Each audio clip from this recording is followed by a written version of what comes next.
এই মুহূর্তে সবথেকে বড় খবর, শনিবার সন্ধ্যায় সুখিয়াপুকুরের কাছে শিলিগুড়ির সাংসদ রাজু বিস্তার কনভয় হামলা।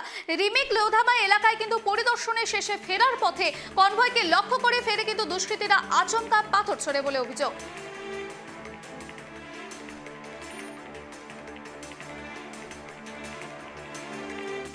এই মুহূর্তে আমাদের সঙ্গে জুড়েছেন বিজেপি নেতা রাহুল সিংহ। রাহুল বাবু, আপনাকে কেটিভি বাংলায় স্বাগত।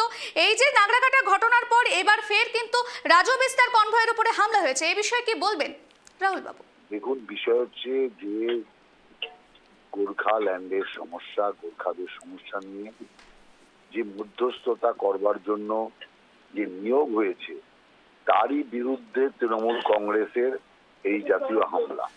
এই হামলার পেছনে যে তৃণমূল কংগ্রেস পুরোপুরি আছে একদম স্পষ্ট। মুখ্যমন্ত্রী মধ্যস্থতাকারী যে বিরোধিতা করা আর তারপরে এই হামলা অতএব একটা আর একটার সাথে সম্পৃক্ত বলে আমরা মনে করি। ধন্যবাদ রাহুল বাবু আপনাকে।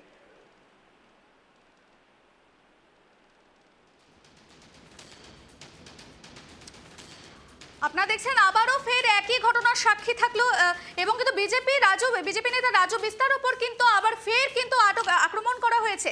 এই নাগরাকাটার সাংসদ এবং বিধায়কের উপর যে হামলা হয়েছিল সেই চিত্র কিন্তু আবারও দেখা গেল শনিবার সন্ধ্যায় সুখিয়াপুকুরের কাছে শিলিগুড়ির সাংসদ রাজু বিস্তার কনভয়ে হামলা চলেছে। রিমিক লোধামা এলাকা পরিদর্শনের শেষে ফেরার পথে কিন্তু কনভয়কে লক্ষ্য করে দুষ্কৃতীরা আচমকাই পাথর ছোড়ে। কে বা কারা এই রাতের অন্ধকারে পাথর ছড়েছে বলে কিন্তু সেই বিষয়ে কিন্তু এখনো কিন্তু তদন্ত করছে পুলিশ। এই বিষয়ে কিন্তু এখনো জল্পনা রয়ে যাচ্ছে। ঘটনায় সাংসদের গাড়ি কিন্তু অল্পর জন্য রক্ষা পেলেও কনভয়ের কিন্তু একটি গাড়ির কাঁচ কিন্তু ভেঙে যায়। হামলার পর এলাকায় কিন্তু রীতিমতো চাঞ্চল্য ছড়িয়ে পড়ে। পরে সাংসদ জোর বাংলো কিন্তু থানায় গিয়ে লিখিত অভিযোগ দায়ের করেন।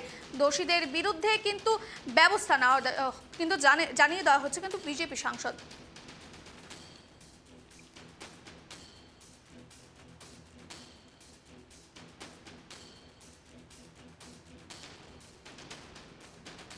এই মুহূর্তে আমাদের সঙ্গে জড়েছেন তৃণমূল নেতা অর্পণ ব্যানার্জি। অর্পণ বাবু, আপনাকে কেটিভি বাংলায় স্বাগত। এই মুহূর্তে কিছুক্ষণ আগেই আমরা রাহুল সিংহের সঙ্গে কথা বললাম, তিনি কিন্তু পুরোপুরি কিন্তু তৃণমূলের উপরে ক্ষোভটা উগড়ে দিলেন এই ঘটনা নিয়ে। এই বিষয়ে আপনি কি বলবেন? তো নিজের রাজনৈতিক জীবনে পরস্পর 10 বার পৌরসভা নির্বাচন থেকে লোকসভা নির্বাচন পর্যন্ত, পৌরসভা, বিধানসভা, লোকসভা, আবার বিধানসভা, লোকসভা, এইভাবে জীবনে পর পর 10টা নির্বাচনে পরাজিত হওয়া কোনো একজন ব্যক্তি তিনি কি বললেন ভারতবর্ষের গণতান্ত্রিক রাজনৈতিক প্রেক্ষাপটে তার কোনো মূল্য নেই। এটা হচ্ছে 1 নম্বর। 2 নম্বর হচ্ছে সাংসদ রাজু বিস্তার ওপর হামলা। দেখুন, প্রথমত তো এর সাথে তৃণমূলের যোগ কোথাও এটা তো এখনো প্রমাণিত হয়নি। আমাদের স্পষ্ট বক্তব্য, তৃণমূল কংগ্রেস হিংসায় বিশ্বাস করে না। খগেন মুর্মুর উপর যে হামলা হয়েছিল আমরা বারংবার বলেছি এটা একটা স্বতঃস্ফূর্ত জনরোষ। মমতা বন্দ্যোপাধ্যায় বদলানোর বদল চাই শুধু মুখে বলেননি, সেটাকে মমতা বন্দ্যোপাধ্যায় এই গত 14 বছর প্রতিদিন সেটা প্র্যাকটিস করেছেন। যদি সেটা তিনি প্র্যাকটিস না করতেন তাহলে বাংলার বুকে আজকে সিপিএম এর পার্টি অফিস থাকতো না, বিজেপির ঝান্ডা বাঁধার লোক পাওয়া যেত না। এবার হতে পারে যে রাজু বিস্তারকে দার্জিলিং লোকসভা কেন্দ্রের মানুষ পরপর 2টি লোকসভা নির্বাচনে এক বুক আবেগ নিয়ে নির্বাচিত করেছেন। 2019 সালে রাজু বিস্তার প্রায় 4.5 লক্ষ ভোটে নির্বাচিত হয়েছিলেন। দার্জিলিং এর মানুষ ঢেলে ভোট দিয়েছিলেন তাকে, কিন্তু তাদের আশা ভঙ্গ হয়েছে। 2024 সালের লোকসভা নির্বাচনে 19-এর তুলনায় রাজু বিস্তার সেই ভোট শতাংশ, ভোটের প্রাপ্ত ভোটের পরিমাণ 4 ভাগের 1 ভাগ, অর্থাৎ প্রায় 1 লাখ কি 1.5 লাখে নেমে এসছে 4.5 লক্ষ থেকে। অর্থাৎ মানুষ আশাহত হয়েছে। এই প্রচন্ড বিপর্যয়ের মধ্যে মানুষ তাদের সাংসদকে পাননি। এবার কেউ যদি ক্ষোভের বশে এমনটা করে থাকেন, যেটা কখনোই করা উচিত নয়, গণতান্ত্রিক ব্যবস্থায় এটা আইনত অপরাধ, কিন্তু যদি কেউ এটা করে থাকেন তাহলে সেটা তাদের ক্ষোভের বহিঃপ্রকাশ হতে পারে। কিন্তু এর সাথে তৃণমূল কংগ্রেসের কোনো প্রত্যক্ষ বা পরোক্ষ যোগাযোগ নেই, এটুকু দায়িত্ব সহকারে বলতে পারি। তাছাড়া ওনাদের কাছে সিবিআই আছে, ইডি আছে, এনআইএ আছে, এসএফআইও আছে। ওনারা প্রয়োজন পড়লে কেন্দ্রীয় তদন্তকারী সংস্থাকে দিয়ে তদন্ত করার। করে দেখুন যে ওনাদের সাংসদের উপর কে কে আক্রমণ করলো, কে বা কারা আক্রমণ করলো। হাওয়ায় ভেসে তৃণমূল কংগ্রেসের ওপর শুধুমাত্র রাজনৈতিক স্বার্থে চরিতার্থ করার জন্যই আমাকে যদি অভিযোগ করতে হয় তৃণমূল কংগ্রেসের ওপর, তাহলে সেটা কখনোই কাম্য নয়। এবং যত এই ধরনের মিথ্যা অভিযোগ আসবে মানুষ তত ওদেরকে প্রত্যাখ্যান করবে। এটা রাহুল সিনহার মতো একটা হেরো মালের বোঝা উচিত। অর্পণবাবু, সামনেই কিন্তু বিধানসভার ভোট 26-এর নির্বাচন, আর নির্বাচনের আগে কিন্তু এই ধরনের ঘটনা বারবার আমরা দেখতেই পাচ্ছি এবং বিজেপির থেকে কিন্তু এমনও মন্তব্য আসছে যে বিজেপি ভালো কাজ করছে বলেই কিন্তু তৃণমূলে কিন্তু মূলত এই কাজগুলি করছে। এই বিষয়ে কি বলবেন অর্পণবাবু? না, আমি বলছি বিজেপি যদি ভালো কাজ করে, উত্তরবঙ্গ তো বিজেপির ঘাঁটিতে পরিণত হয়েছিল, তাহলে বিজেপি যদি সত্যি সেখানে ভালো কাজ করে থাকে, সেখানে তাদের দার্জিলিং, জলপাইগুড়ি, কুচবিহার, আলিপুরদুয়ার, উত্তর দিনাজপুর, দক্ষিণ দিনাজপুর, মালদা উত্তর প্রত্যেকটি লোকসভা কেন্দ্রে বিজেপির সাংসদ ছিল। কুচবিহার থেকে দার্জিলিং পর্যন্ত, কুচবিহার, জলপাইগুড়ি, দার্জিলিং, আলিপুরদুয়ার, এই 4টি জেলায় বেশিরভাগ বিধায়ক ছিল বিজেপির।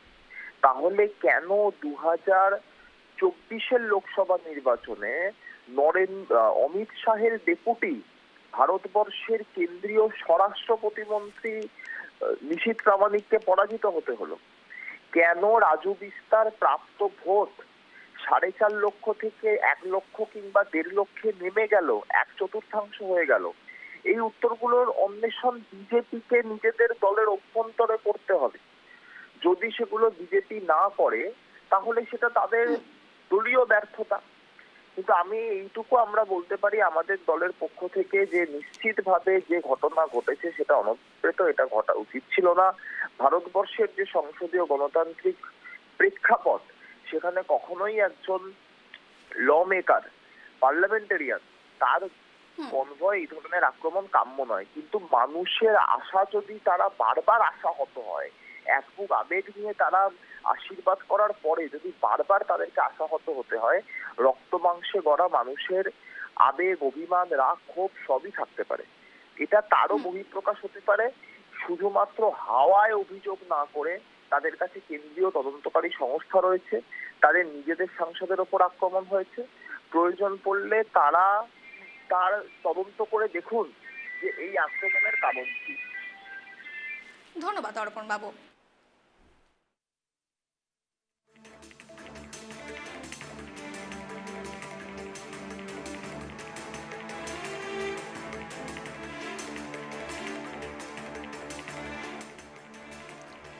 এই মুহূর্তে আমরা দেখতে পাচ্ছেন শনিবার সন্ধ্যায় কিন্তু সুখিয়াপুকুরের কাছে শিলিগুড়ির সাংসদ রাজু বিস্তার কনভয় কিন্তু হামলা চলেছে। রিমিক লোধামা এলাকা পরিদর্শন শেষে ফেরার পথেই কিন্তু কনভয়কে লক্ষ্য করে কিন্তু দুষ্কৃতীরা আচমকাই পাথর ছোড়ে বলে অভিযোগ। এই নিয়ে কিন্তু রীতিমতো চাঞ্চল্য ছড়িয়েছে এলাকায়।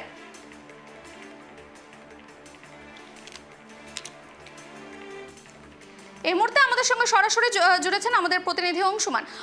আমরা দেখতে পাচ্ছি যে নাগরাকাটার ঘটনার পর ফের একবার কিন্তু আবারও এই সমান চিত্র আমরা দেখতে পেলাম যে রাজু বিস্তার কনভয়ের উপরে কিন্তু হামলা চলেছে। সামনে বিধানসভার ভোট, এ নিয়ে কি জানা যাচ্ছে বিস্তারিত? কেন এরকম ঘটনার সাক্ষী বারবার হচ্ছে অংশুমান?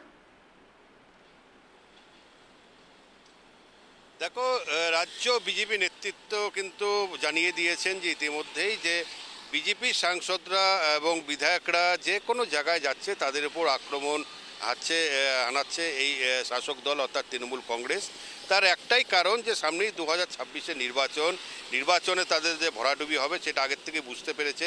সেই কারণেই কিন্তু বিজেপির উপর পরপর এই আক্রমণগুলো হচ্ছে।